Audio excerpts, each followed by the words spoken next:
I have made a mistake, and this video is an attempt to correct it. Earlier this year, I had a conversation with the amazing Aline Smithson about her MyFIVE images. Aline, if you don't know, is a brilliant photographer. She's an educator. She is a writer, an editor, and an all-around good person.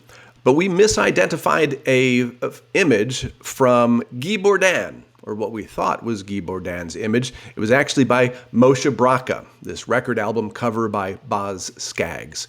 And in the process of doing that, afterwards, after we posted the video, we realized we were wrong.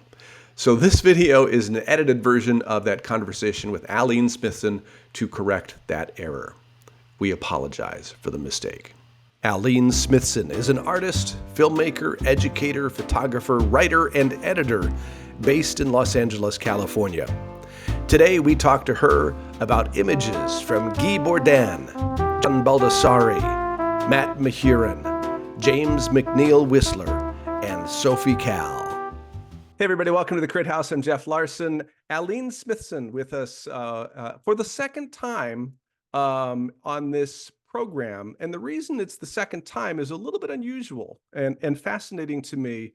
Aline was here previously, and we talked about an image from Guy Bourdin, or shall I say, what we thought was from Guy Bourdin. Aline, thanks for joining us once again and coming back on the Crit House a second time.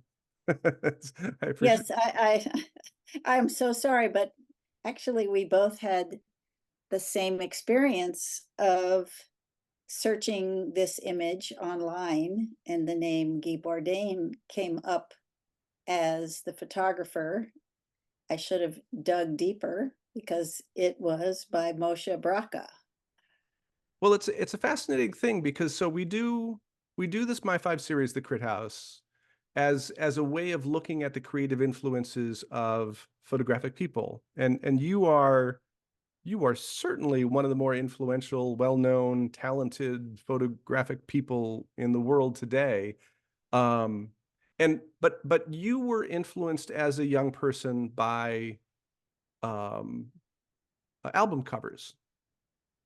And so, Absolutely, yeah. and so this album cover was one that was important to you. And then when you went out and you looked for who this was, it online, and I did the same thing.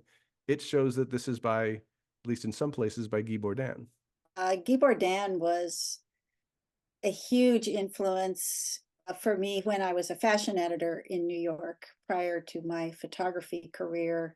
I really think he was one of the few fashion photographers who was creating fine art while working on various campaigns and showing us clothes, but he was doing it in such a creative way. But he had a few sort of signifiers and markers in all of his work, one of which were red fingernails, which we see in the album cover. And there was something about that cover itself that made me think it was his work. So this has been a really interesting, the fact that I had to reach out to you and say, whoops, this is not a Guy Bourdin image, but for me, it always was. So, Well, a fascinating mistake.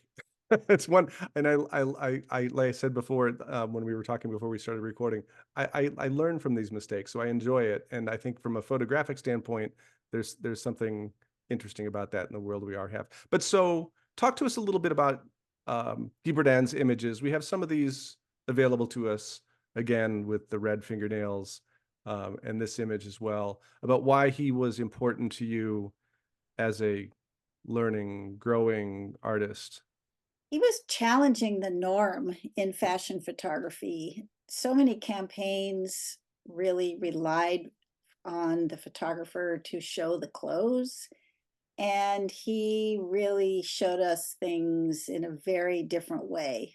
When I moved to New York, he was kind of in his prime. I remember standing in front of Bloomingdale's, and he had done all the windows, and they were very provocative. The mannequins were fairly sexual. I just found his work so interesting and exciting and so much beyond what we are used to seeing as fashion photography or that I was used to seeing. He really made an impact, and I feel like probably influenced some of my own work. Well, a fascinating photographer, an interesting circumstance of us talking about him, as well as the cover from Moshe Bracha. And now we'll move on to what we recorded before with John Baldessari and his images, and more from Aline Smithson. Tell us about this one, Aline. So, as I said, I was an art major, and this was in California, and I was really, really drawn to California artists. There was a sense of humor that a lot of the artists had. A lot of them were conceptual, and I really miss that in art. I miss humor in art, and I mean, now, as I said, I think people are sort of returning to a really artful practice. But John Baldessari was fearless. A lot of his images he found in the trash. So he didn't take these photos. I think his studio was near a photo lab, and he would just go pick up masses of photos. And then the way he put things together, his practice so interesting. There's one of the images with dots over people's faces, and he just happened to have at home those like roll of dots when you have a sale or something, and he started putting them on his photographs, and he loved covering the faces because then it made it very democratic. He had a great sense of humor, but he had a great sense of aesthetic. And to this day, I just adore him and I adore his work. Your third image comes, Matt Mahurin, is that how that's Yeah. pronounced? Okay, so now I have left school. John Baldessari was when I was in school, Yeah. and I'm now beginning my own practice in the darkroom. And so I was looking to photographers that I found inspiring. Of course, I loved Keith Carter. Everyone loved Keith Carter, but I was really drawn to Matt's work because he was a little edgier. And there's one image that is of Marilyn Manson, and I had that image over my desk probably for 15 years. My kids were always horrified that I had that. And now, of course, I know about his life and I'm sort of horrified. Mhm. But Matt did an incredible portrait. I mean, it's just all of his work. So going back to the dog, his work gave me permission to print dark and to print moodiness, and to print in a way that things don't have to be perfect. So he was like an early darkroom teacher just by looking at his work. And on the other hand, an artist that all of us know and have for a long period of time, James McNeill Whistler and his mother. So Whistler was someone who I just fell in love with in college when I was studying art. And I love all of his projects. I mean, in the two images that I'm also showing he was one of the first artists who got into Japan when it opened its doors to the Mm. world, which was, I think it was around 1915. And his beautiful paintings of women in kimonos in Japanese settings. Right now, I'm really inspired by his series called Nocturnes, which were sort of landscapes and lakescapes at night with fireworks. His work has always inspired me. So this image, we all look at and kind of laugh, like, oh, Whistler's mother. It's a cliche now. Quaint, yes. But I went to a garage sale years ago and found a small print of it. And I really began to look at it in a different way. Like, this is a brilliant composition. Just even the little bit of the frame on the left, her feet are raised. And I looked at that and I thought, what could I do with this? And so at that same garage sale, there was a leopard coat and hat there was leopard fabric, and then I went to another garage sale and there was a cat painting, and it just all hit. And then I found the exact chair that she was sitting in.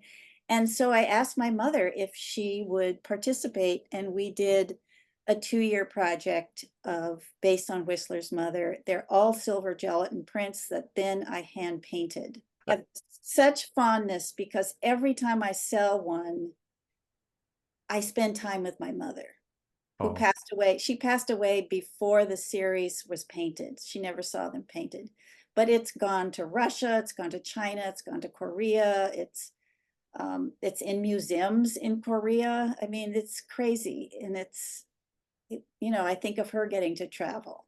So, well, before we started, you sent me a link to a Lens Scratch article about the show that you just had on, and there was a quote there that talks about that we all have a number of deaths, one of which is when we physically die, and the other one is when people see the last image of us.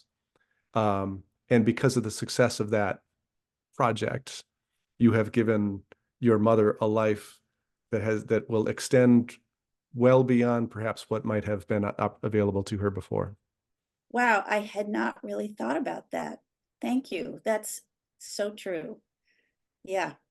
So, And I wonder if the people who had that garage sale know how influential they have been with the things that they no, sold. they don't. No, they don't. Your final image or images comes from Sophie Calle, who is a national treasure in France.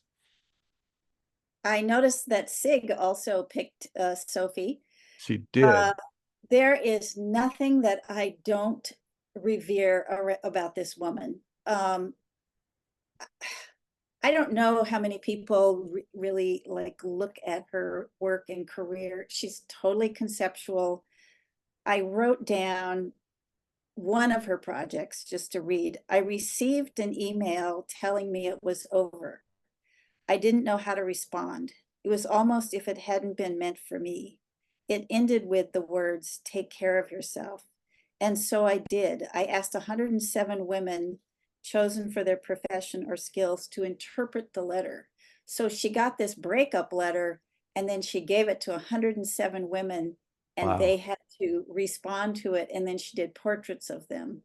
But everything she does is about her life. Yeah. But really, there's other, like one of her early projects was she was at an opening in Paris, and she saw this man and became intrigued by him, and she started to follow him. And she overheard that he was going to Venice the next weekend, and so she went to Venice and she found him and followed him, documenting it, and followed him all over Venice, and then got bored and said, okay, it's over. And then she hired a detective to follow her and write about her. I mean, there's just it's humorous. I love it. It's all based on her life. And I can't think of a way of working that is more fantastic, to just come up with a concept and go for it. And she is, as you say, she's a national treasure. The idea of, I mean, so many photographers are just shooting what they see in front of the lens, but that's why I love conceptual work where you are really creating it yourself. Yeah. So this is exactly why I was excited to have you on this program. I do what you say, what you just said. I shoot what is in front of me, and um I don't have a story or a concept behind what I am creating. And I think in part it's because I grew up not um not understanding art. And I know I don't understand it now. Um, but the things you've been talking about are so resonant. I mean, just like the way you talk about those projects by Sophie Calle. Um, it just, I mean, I sat here while you were talking and I had goosebumps just from the conversation.